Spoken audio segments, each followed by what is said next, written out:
Good morning students. बेटा ये जो लेक्चर है ये क्लास 10th केमिस्ट्री के लिए है। ठीक है बेटा। तो क्लास 10th में जो हमारा केमिस्ट्री के अंदर चैप्टर रनिंग में है वो है metals and non metals. Clear है। जो प्रीवियस लेक्चर था बेटा उसमें हम लोगों ने मेटल्स के बारे में और उनकी फिजिकल प्रॉपर्टीज के बारे में स्टडी की थी। क्लियर है बेटा। तो मैं एक बार आप लोगों को थोड़ा सा रिवाइज कराता हूँ जिससे कि तुम्हें प्रॉपर वे में समझ में आ जाए। सबसे पहले ये था कि बेटा ये मेटल नॉन मेटल वर्ड कहाँ से आया, तो मैंने आप लोगों को बताया था कि केमिकल प्रॉपर्टीज के बेस पे एलिमेंट्स को केमिकल प्रॉपर्टीज के बेस पर एलिमेंट्स को मेटल एंड नॉन मेटल्स में डिवाइड किया गया था। कुछ एलिमेंट्स ऐसी है बेटा जो इलेक्ट्रॉन लॉस करते हैं और पॉजिटिव आयंस बनाते हैं। कुछ एलिमेंट्स ऐसे होते हैं बेटा जो इलेक्ट्रॉन गेन करके नेगेटिव आयंस बनाते हैं। तो वे एलिमेंट्स जो इलेक्ट्रॉन लॉस करके पॉजिटिव आयन बनाते हैं उन्हें कहा जाता है बेटा metals. Metal are those elements which have the tendency to loss the electrons to make the positive ions. Clear बात है बेटा। तो वे एलिमेंट्स जो इलेक्ट्रॉन लॉस करके पॉजिटिव आयंस बनाते हैं उनको कहा जाता है बेटा मेटल्स। क्लियर है बच्चों।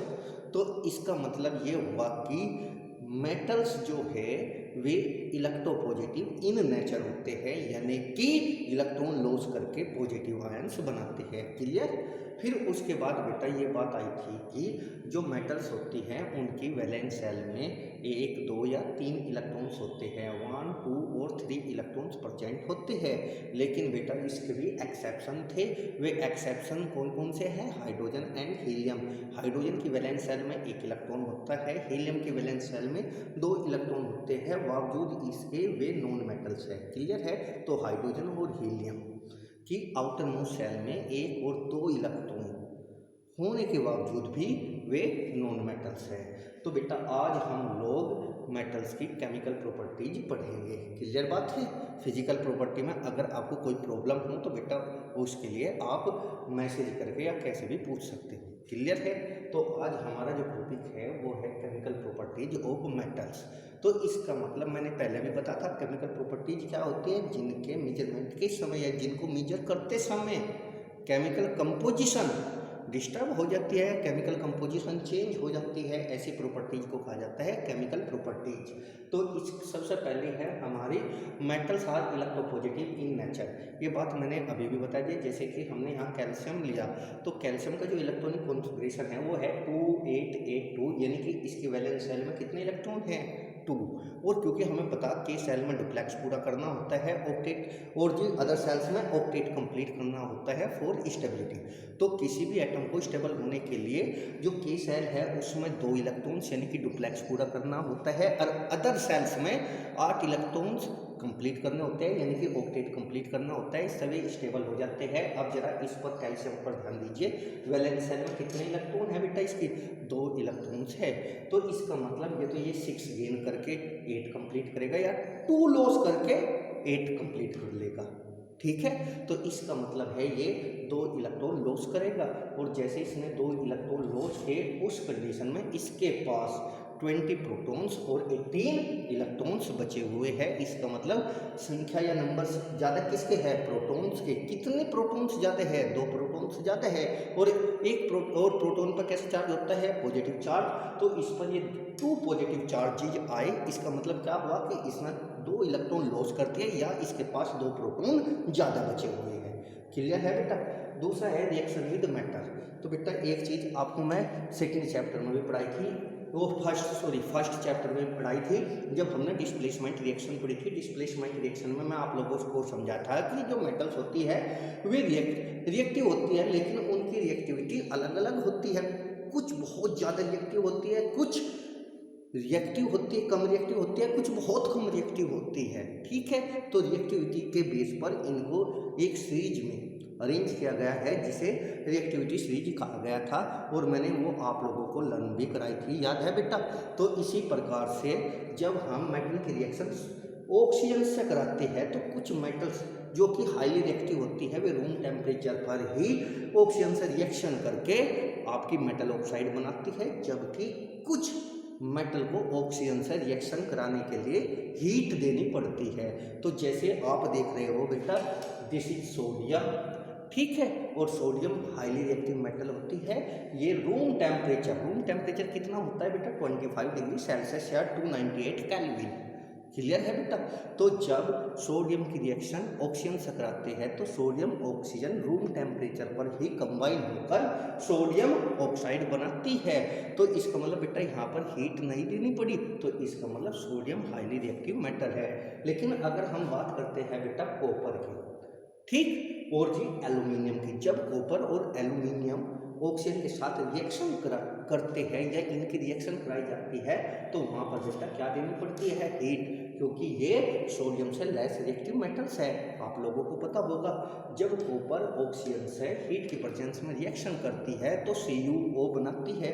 CuO का फॉर्मूला क्या हुआ बेटा, इसके केमिकल फॉर्मूले को दो तरीके से लिख सकते, इसके नेम को दो तरीके से लिख सकते हैं। पहला, यहाँ पर देखिएगा CuO की वैलेंसी कितनी होती है बेटा, 2, तो Cu की भी यहाँ कितनी है, 2। क्लियर है, दोनों की वैलेंसी 2 है। और हमें पता कॉपर वेरिएबल वैलेंसी शो करता है, यानी कि कॉपर की वैलेंसी 1 भी हो सकती है और 2 भी हो सकती है, लेकिन यहाँ पर कितनी है इसकी बेटा, 2। तो इसका नाम कॉपर सेकेंड ऑक्साइड, सेकेंड ये रोमन में लिखा जाएगा, इसका मतलब है ये विद वैलेंसी 2, यानी कि 2 वैलेंसी के साथ उसने ये कंपाउंड बनाया। क्लियर है, तो कॉपर स्मॉल ब्रैकेट में रोमन में सेकेंड का मतलब है यहाँ 2 वैलेंसी के साथ इसने कंपाउंड बनाया, कॉपर सेकेंड ऑक्साइड या क्यूप्रिक ऑक्साइड। आपको पता है इक और अस का जो फंडा में बताया था कि अगर ज़्यादा वाली वैलेंसी से कंपाउंड बनाएगा तो लास्ट में एक आएगा क्यूप्रिक। क्लियर बात है, तो इसका सेकंड नेम क्या हुआ, क्यूप्रिक ऑक्साइड, और ये एक ब्लैक कलर का मास होता है। तो क्यूप्रिक ऑक्साइड कैसा होता है, ब्लैक कलर का मास होता है। क्लियर बात है। इसी प्रकार से एल्यूमिनियम भी लेस रिएक्टिव मेटल है, ये भी ऑक्सीजन के साथ रिएक्शन करती है, लेकिन इसकी रिएक्शन कराने के लिए भी हमें हीट देनी पड़ती है। तो जब एल्यूमिनियम ऑक्सीजन से रिएक्शन करती है हीट की प्रेजेंस में, तो आपका जो प्रोडक्ट बनेगा वो बनेगा एल्यूमिनियम ऑक्साइड। और आपको पता है एल्यूमिनियम की वैलेंसी 3 और ऑक्सीजन की वैलेंसी 2।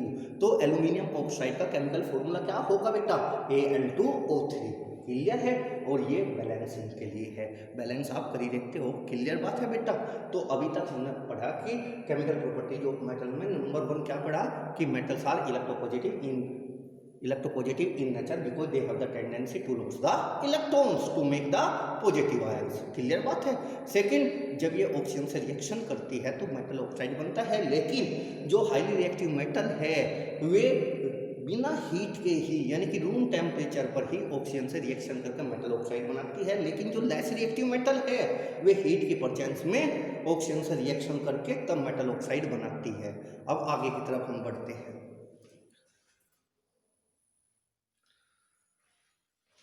अब बेटा जो ये मेटल ऑक्साइड बनी थी आपकी, जो अभी बताया था हमें कि जैसे कि Na2O बनी, CuO बनी, Al2O3 बनी, ये क्या बनी, मेटल ऑक्साइड। अब जरा देखिएगा, अगला जो कॉन्सेप्ट है वो है नेचर ऑफ मेटल ऑक्साइड। क्या है, नेचर ऑफ मेटल ऑक्साइड। बेटा ये जो टॉपिक है ये बोर्ड की व्यू से या इसमें से कई क्वेश्चन बहुत इंपॉर्टेंट है जो अक्सर बोर्ड में आ जाया करते हैं, तो जरा ध्यान से पढ़ना इस टॉपिक को। क्लियर है बेटा। तो nature of metal oxides, mostly जो मेटल ऑक्साइड्स है वे बेसिक इन नेचर होती है, यानी कि वे एल्कलाइन इन नेचर होती है या बेसिक इन नेचर होती है। ठीक है, उसका कारण क्या है कि जब मेटल ऑक्साइड को वाटर में डिजोल्व किया जाता है तो वो आपका बेस या एल्कलाई बनाती है। जब मेटल ऑक्साइड को वाटर के साथ रिएक्ट कराया जाता है तो जो आपका प्रोडक्ट है वो बेस बनता है, इसलिए इन्हें कहा जाता है बेसिक इन नेचर। क्लियर है। लेकिन बेटा आपको यहाँ पर एक और ध्यान रखना होगा, सभी मेटल ऑक्साइड वाटर के साथ रिएक्शन नहीं करती या सभी मेटल ऑक्साइड वाटर में सोलूबल नहीं होती। बहुत सारी मेटल ऑक्साइड वाटर में इनसोलूबल भी होती है, लेकिन हम किन मेटल ऑक्साइड की बात कर रहे हैं, जो वाटर में सोलूबल है। तो मेटल ऑक्साइड वाटर में डिजोल्व होकर सोलूबल होकर क्या बनाती है, एल्कलाई या बेस बनाती है। So they are known as basic in nature. Clear बात है। जैसे Na2O है, जब ये वाटर के साथ रिएक्ट करती है तो आपका सोडियम हाइड्रोक्साइड बनता है जो कि बेस या एल्कलाई है। इसी प्रकार से जो पोटेशियम ऑक्साइड है K2O वो वाटर से रिएक्शन करती है और वाटर से रिएक्शन करके पोटेशियम हाइड्रोक्साइड बनाती है। ये भी एक बेस या एल्कलाई है। आपको पता बेस और एल्कलाई, बिकॉज देखो ये दोनों NaOH KOH आयोनाइजेशन में क्या देते हैं OH नेगेटिव, इसलिए क्या हुए बेस हुए, लेकिन ये कंप्लीटली वाटर सोलुबल है और जो कंप्लीटली वाटर सोलुबल बेस होते हैं उनको क्या कहा जाता है एल्कलाई। क्लियर बात है। तो हम इन्हें बेस भी कह सकते हैं और एल्कलाई भी कह सकते हैं। और देखो मैंने एक नोट लिखा, mostly metal oxides are water insoluble. तो जो वाटर इनसोलुबल है बेटा वे वाटर में डिजोल्व होकर या वाटर के साथ रिएक्शन करके बेस नहीं बनाएगी। तो जो मेटल ऑक्साइड वाटर सोलुबल होती है वे वाटर के साथ रिएक्शन करके एल्कलाई या बेस बनाती है, इसलिए मेटल ऑक्साइड को कहा जाता है बेसिक इन नेचर। अब एक आती है एम्फोटेरिक ऑक्साइड्स। एम्फोटेरिक ऑक्साइड्स क्या होती है बेटा, कुछ मेटल ऑक्साइड्स ऐसे होते हैं जो एसिड से भी रिएक्शन करती है और एसिड से रिएक्शन कौन करते हैं, जो एल्कलाइन इन नेचर होते हैं या बेसिक इन नेचर होते हैं। क्लियर है। तो कुछ मेटल ऑक्साइड ऐसे होते हैं जो एसिड से भी रिएक्शन करते हैं यानी कि बेसिक इन नेचर होते हैं, और वही मेटल ऑक्साइड बेस से भी रिएक्शन करते हैं यानी कि एसिडिक इन नेचर होते हैं। इसका मतलब तो समझ गए, यानी कि आपको पता जो एसिड से रिएक्शन करते हैं वे बेसिकली बेसिक होते हैं और जो बेस से रिएक्शन करते हैं वे बेसिकली एसिडिक होते हैं। तो कुछ मेटल ऑक्साइड ऐसी होती है जो एसिड और बेस दोनों से रिएक्शन कर लेती है यानी कि वे एसिडिक और बेसिक दोनों उनकी नेचर एसिडिक और बेसिक दोनों होती है। इसलिए ऐसी मेटल ऑक्साइड जो एसिडिक और बेसिक दोनों की तरह बिहेव करती है यानी कि उनमें एसिडिक और बेसिक दोनों नेचर होती है, ऐसी मेटल ऑक्साइड को कहा जाता है एम्फोटेरिक ऑक्साइड्स। तो सब metal oxides react with both acids as well as bases to form salt and water and are known as amphoteric oxides. तो बेटा कुछ मेटल ऑक्साइड्स ऐसी होती है जो एसिड्स और बेसिक दोनों के साथ रिएक्शन करती है, इसका मतलब वे एसिडिक और बेसिक नेचर में दोनों होती है, इसलिए ऐसी मेटल ऑक्साइड को कहा गया एम्फोटेरिक ऑक्साइड्स। जो क्योंकि वे एसिड से भी रिएक्शन कर रही, एसिड से रिएक्शन करने का मतलब बेसिक इन नेचर, और वे बेस से भी रिएक्शन कर रही, बेस से रिएक्शन करने का मतलब एसिडिक इन नेचर।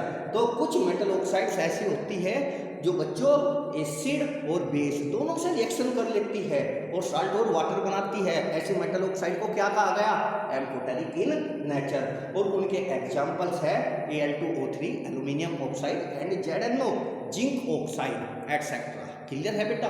जैसे आप यहाँ पर देख रहे हैं this is the aluminium oxide, ये क्या है एल्यूमिनियम ऑक्साइड, ये यहाँ पर किससे रिएक्शन कर रही HCl से। HCl क्या होता है हाइड्रोक्लोरिक एसिड, यानी कि ये Al2O3 हाइड्रोक्लोरिक एसिड से रिएक्शन कर रही, तो इसका मतलब ये यहाँ पर क्या है बेसिक इन नेचर। तो जब Al2O3 एल्यूमिनियम ऑक्साइड HCl से रिएक्शन करती है तो आपका AlCl3 एल्यूमिनियम क्लोराइड यानी कि साल्ट और साथ में वाटर भी बनता है। तो यहाँ पर Al2O3 ने HCl से रिएक्शन की और साल्ट और वाटर बनाया, AlCl3 क्या है यहाँ पर साल्ट है। तो इसका मतलब इस रिएक्शन से Al2O3 की बेसिक नेचर क्लियर हुई, ठीक है, क्योंकि वो उसने किससे रिएक्शन की एसिड से। नेक्स्ट रिएक्शन देखिएगा, यहाँ पर Al2O3 किससे रिएक्शन कर रही बेस या एल्कलाई से NaOH से, तो यहाँ पर Al2O3 की एसिडिक नेचर क्लियर हुई, समझिए। तो जब ये एसिड से रिएक्शन कर रही तो इसकी बेसिक नेचर है, और जब ये बेस से रिएक्शन कर रही तो इसकी एसिडिक नेचर है। तो इसका मतलब Al2O3 एसिड से भी रिएक्शन करती है और बेस से भी रिएक्शन करती है। जब एसिड से रिएक्शन करती है इसकी बेसिक नेचर क्लियर होती है, और जब बेस से रिएक्शन करती है इसकी एसिडिक नेचर क्लियर होती है। तो जब Al2O3 सोडियम हाइड्रोक्साइड से रिएक्शन करती है तो सोडियम एल्यूमिनेट बनता है जिसका केमिकल फॉर्मूला होता है NaAlO2, और साथ में क्या निकलता है वाटर निकलता है। तो Al2O3 की जो ये रिएक्शन एसिड और बेस से कराई गई, इनसे इसकी एम्फोटेरिक नेचर का पता चलता है। क्लियर है बच्चों, बस आज के लिए